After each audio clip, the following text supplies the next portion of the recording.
오늘은 3강 갈등론입니다. 자, 사회문화 현상을 보는 관점 다시 한번 복습해 볼까요? 관점 어땠죠? 크게 본다. 그렇죠. 거시적 관점. 작게 본다. 미시적 관점. 거시적 관점의 이론이 두 개 있었죠. 기능론과 오늘 할 갈등론이 있습니다. 갈등론도 이제 수능에 잘 나오니까 잘 들어주세요. 자, 갈등론이 있습니다. 갈등론의 이론적 전제는 계급 투쟁설이에요. 갈등론의 아버지 칼 막스가 있죠. 그래서 막스가 하는 말이 있죠. 지금까지 인류 역사는 계급투쟁의 산물이다. 계급투쟁이 아니었을 때가 없었다. 조선시대 어땠어요? 반상해, 대립, 갈등이 있었죠. 양반과 상민. 중세 봉건시대는 어땠습니까? 그렇죠. 영주와 농노와의 갈등.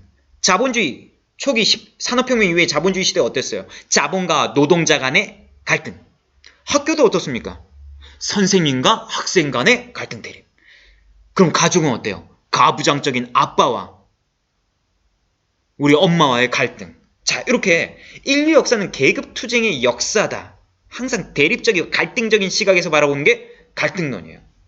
그래서 칼 막스는 이렇게 봤어요. 사회구조를 지배계급과 피지배계급, 계급이 이원화되어 있다고 봤습니다. 지배계급은 유산자예요. 재산이 있는 사람. 그러니까 자본가. 생산수단을 소유하고 있죠. 이 당시 18세기는 공장을 갖고 있었습니다. 이거 무슨 주화라 그러죠? 그렇죠. 부르주아라고 하죠. 피지배계급은 무산자, 노동자. 이걸 프롤레타리아라고 하죠. 이 둘의 관계는 영원히 화해할 수 없는 적대적 모순의 관계, 대립의 관계예요. 왜 그러냐면요. 막스는 이런 말을 해요. 막스는 인간의 본질은 노동이다. 노동을 통해서 무슨 실현을 한다? 자아 실현을 한다. 선생님이 가장 나다울 때 어떻습니까? 선생님이 일하고 있을 때 언제? 교단에 섰을 때 열정적으로 수업하고 있을 때 그때 짜릿짜릿하면서 희열이 느껴요. 보람도 있고. 선생님 그래서 자아 실현을 하고 있거든요. 근데 막상 이런 즐겁고 행복해야 될 노동이 고통이다. 왜 막스가 살았던 18세기 당시에 산업혁명 당시의 시기를 보세요. 노동자들이 이 노동을 통해서 행복해졌습니까? 아닙니다. 정당한 대가를 받지 못했어요. 우리 아름다운 청년 전태일 기억나시나요? 한 달 월급이 얼마였어요? 50원이었습니다. 이 당시 50원이 어떤 돈이었을까요? 다방커피 한 잔의 돈이었어요.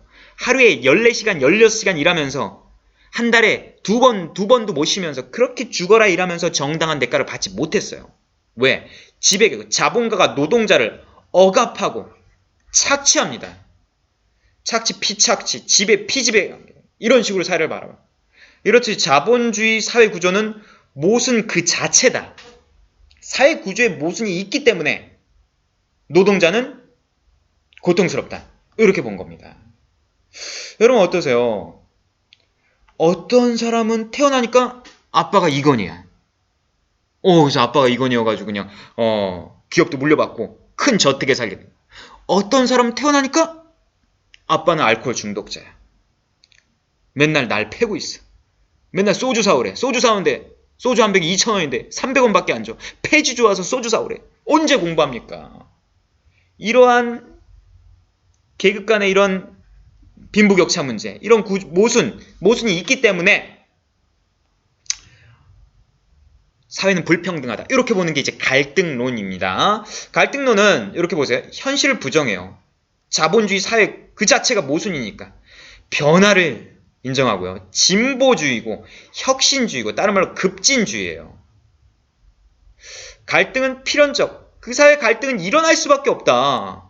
갈등이란 건 정상적인 현상이다. 예를 들어 노동자들이 파업을 한다. 노동자의 파업 또한 정상적으로 보는 겁니다. 왜 노동자가 파업을 할까요? 그렇죠. 정당한 대우를 받지 못하니까. 이러한 노동자의 파업 또한 현실을 개선하는 데 기여합니다. 노동자가 정당한 대우를 받게 되면 회사의 생산성이 높아져서 회사는 더 발전할 수 있다고 합니다. 갈등의 순기능을 주장하는 거예요. 자, 그리고 이 갈등론의 지지 계층은 누구겠어요? 그렇죠. 피지배계급, 노동자겠죠. 왜? 사회구조의 모순을 타파하고 새로운 사회를 건설해야 되니까, 노동자의 사회를 건설해야 되니까. 피지배계급이 추구하는 이론이 갈등론입니다. 그럼 사회 불평등에 대한 관점을 어떻게 볼까요? 그렇죠. 직업의 귀천을 부정합니다. 예를 들면 북한이 있어요. 북한은 당연히 갈등론적 사회 구조죠. 막시즘, 사회주의 사회니까요. 북한은 어때요? 의사하고 아우지 탄광 광부하고 월급이 실제로 똑같아요. 의사의 월급과 광부의 월급. 혹은 청소부의 월급이 똑같죠.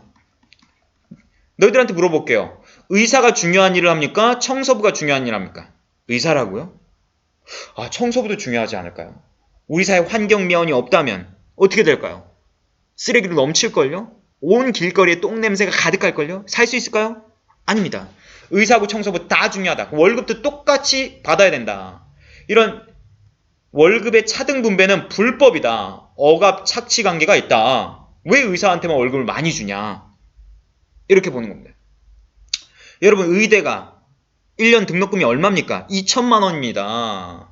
의대 6년, 레지던트 2년, 수련의, 이런 전문의 과정 다 하는데 돈이 굉장히 많이 필요해요. 이렇듯이 가정 배경 없이는 의사 되는 것조차 힘들다. 성공 요인은 가정 배경이다. 개인의 노력보다 가정 배경에 모순, 사회 이런 구조에 모순이 있다고 보는 거예요. 자, 그러면 이런 희소가치의 분배 기준은 특정 구성원만 합의했다. 사회 구성원 전체 합의한 적이 없다. 지배계급 너희들만 합의한 거다. 언제 합의했냐? 우리들은 합의를 안 했기 때문에 어떻게 하냐? 혁명을 일으키자. 만국의 노동자여 단결하라. 막스가 이런 말을 했습니다. 너희들에게 잃을 것은 쇠사슬이요 얻을 것은 전세계다. 이렇게 보는 게 이제 갈등론입니다. 갈등론은 사회 문제에 대한 관점을 이렇게 보겠죠.